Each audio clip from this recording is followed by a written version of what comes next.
Si tuviera un martillo, golpearía en la mañana, golpearía en la noche, por todo el país. Buenos días, bienvenidos a Caminos de Tiza.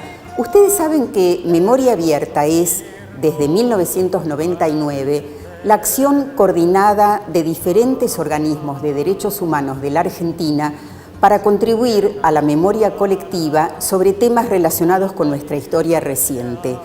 ¿Qué relación tiene Memoria Abierta con las escuelas? ¿Qué tiene para ofrecerles? Para eso, al encuentro de nuestras invitadas.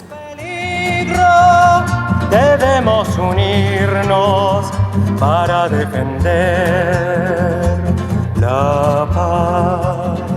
Bueno, aquí estamos con Patricia Valdés, directora de Memoria Abierta. ¿Cómo estás, Patricia? ¿Qué tal? ¿Cómo estás? Muy bien. Bueno, queremos saber cuáles son los objetivos, para qué se crea Memoria Abierta. Memoria Abierta se creó porque el pasado influye en las vidas de las personas y de las sociedades. Todos estamos configurados, marcados por nuestro pasado, no necesariamente en sentido negativo. Y nuestra sociedad argentina tiene huellas importantísimas que han sido dejadas por la última dictadura militar. Nosotros nos propusimos a finales de los años 90 reunir todo el patrimonio disperso que existe en nuestro país, documentos escritos, escuchar a quienes habían sido protagonistas como víctimas, como dirigentes políticos, como dirigentes religiosos, a los expresos políticos, a los familiares de las víctimas y poner todo ese acervo, ese patrimonio, esa enorme riqueza testimonial al alcance de todos los que quieren pensar el presente anclándose de manera positiva en las enseñanzas del pasado. Eso es Memoria Abierta. Nosotros somos un gran archivo de material abierto al público en un país donde el patrimonio cultural no está disponible para que de manera amigable nos vinculemos con los archivos, por un lado. Por el otro, desde ese gran archivo, Memoria Abierta produce una cantidad de artefactos culturales, nos gusta a veces decir, como libros, videos, exposiciones, que nos permiten usar los contenidos y las enseñanzas de esa memoria, volver a pensar esos hechos en vínculo con los problemas más agudos que tiene este país como sociedad y que tenemos los argentinos para vincularnos entre nosotros. Claro, por eso ustedes hablan de preservar por un lado, producir materiales y promover el encuentro de estos materiales con quienes estén abiertos a conocerlos. Sí, cuando uno dice preservar es a veces parece una palabra que lleva como a paralizar, ¿no? Pero preservar es importantísimo porque eso implica buscar el material. Uno puede poner muchos ejemplos. Por ejemplo, sobre la dictadura argentina, muchísimas personas, hayan sido militantes de organizaciones políticas o guerrilleras o hayan sido miembros de organizaciones solidarias o de partidos políticos, guardaban en muchos casos documentos importantes en sus casas, cartas, algún libro, que tenía un significado especial, sea porque se trataba, por ejemplo, de una obra prohibida, sea porque se trataba de un documento, a veces personal como una carta, pero a veces un documento público que otros archivos no guardaban. Identificarlo, copiarlo de manera digital, en el caso de que la persona quiera guardar el original, implica preservarlo. Preservar no solo es cuidarlo materialmente, digamos, de lo que es el efecto del paso del tiempo, sino preservar, organizar, catalogar, tiene todo un sentido de poner a disposición de otro para que el contenido y el documento mismo sea usado. Hay muchísimos casos de gente que tiene enorme cantidad de papeles o de películas para y sin embargo no se puede usar. ¿Y para esto hicieron una convocatoria? Primero nosotros nos basamos en lo que es la tradición, la fuerza y el enraizamiento de las propias organizaciones de derechos humanos, que son estas, que componen Memoria Abierta. Esos organismos de derechos humanos, ellos mismos tenían un enorme archivo formado digamos, en la dinámica cotidiana de la lucha contra la dictadura.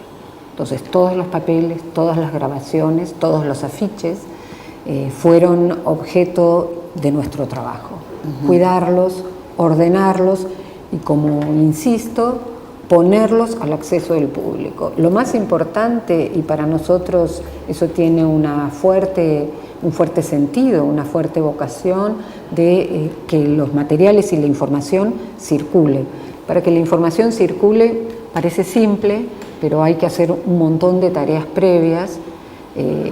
La primera de ellas es poder encontrarla y la segunda poder usarla, ¿no? Claro, seguramente también es importante interrogar todo ese material. Absolutamente, leer una carta que un ministerio le dirigía el Ministerio de Defensa o el Ministerio del Interior, o que la jerarquía de la Conferencia Episcopal Argentina le dirigía al familiar de un ciudadano desaparecido, claro, y verla hoy es realmente, o sea, uno puede pensar y analizar cantidad de actitudes que tienen que ver con la no preocupación por la vida y la integridad del ciudadano, y también se puede uno imaginar las cadenas de silencios y complicidades que hacían que esa respuesta no fuera quizás en ese momento evaluada de manera tan dramática como podemos hacerlo hoy. Ya sabemos dónde están las cosas muertas, esos rostros de asesinos que regresan a explicarnos que jamás hicieron nada. No sé bien dónde poner tanta tristeza. ¿Qué relación establecen ustedes con las escuelas? ¿Van hacia ellas? ¿Son buscadas por las escuelas? Un poco las dos cosas, ¿no? Nosotros tratamos de programar nuestro trabajo de manera que no sea solo el resultado de un trabajo minucioso y profesional de tratamiento de la información o los documentos dispersos. Nosotros siempre pensamos esta colección de documentos o esta selección que nosotros podemos hacer, qué propósito, o sea, qué objetivo puede cumplir, para qué sirve en realidad. Y a partir de interrogarnos sobre los usos posibles, es que creamos conjuntos de documentos. Es decir, nosotros decimos, a ver, conocer los recintos y los edificios, los terrenos incluso, en los que la dictadura instaló pequeñas, porque eran varias unidades, pequeñas unidades de terror para la tortura, el ocultamiento de las víctimas y después la desaparición o el asesinato. Bueno, ¿para qué sirve? ¿Para horrorizarse? ¿O sirve también para pensar cómo edificios tan comunes y tan encajados en la trama urbana, en el medio del barrio o de las cuadras donde nosotros caminábamos cada día o vivíamos, cómo podía encerrar una cuestión tan dramáticamente trágica y cruel, y a la vez uno puede ahí volver a pensar, como digo, qué pasó con la sociedad, que miraba o no miraba, podía ver o no podía ver, etc. Y ahí entonces nosotros pensamos un libro para recorrer Buenos Aires, pensamos unas jornadas y hacemos sobre cómo con los arquitectos pensar qué pasa con las formas de hacer memoria, de qué manera conmemorar, es con monumentos, con parques, qué significan, pero básicamente pensar, por ejemplo, si una colección de fotografías son útiles para que un maestro las reparta en el aula y procure con los alumnos hacer una descripción, por ejemplo, de una escena de la vida pública de entonces, que involucra autoridades, y entonces pueden los alumnos pensar relación y qué pasaba en ese momento, etc. Claro, quizás es interesante establecer una comparación con ese momento y la actualidad, de pronto puntualmente en relación a la plaza, qué pasó en estos últimos 25 de mayo en la plaza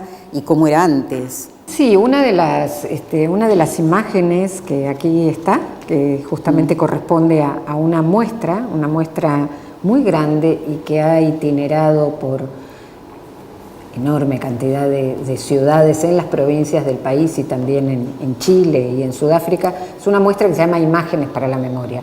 La imagen emblemática, la foto emblemática, es la plaza vacía en la madrugada del 24 de marzo del 76. Esa plaza que además tenía otra configuración edilicia, digamos, ¿no? otro solado, otra distribución. La muestra nuestra tiene una proyección sobre esta fotografía de otras plazas en otros momentos de la historia, donde la plaza no estaba vacía, no estaba inundada por el temor y por la incertidumbre que presagiaba y que vivimos los días previos al golpe y que presagiaba lo que vendría, ¿no?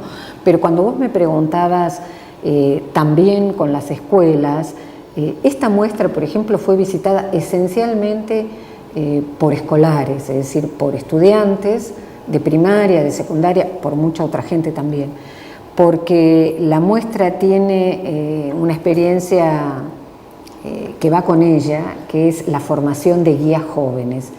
Y esa interlocución de los propios jóvenes recorriendo y reflexionando sobre las imágenes de la muestra, que son todas fruto de este trabajo de hurgar en los archivos, para nosotros es una experiencia realmente fructífera.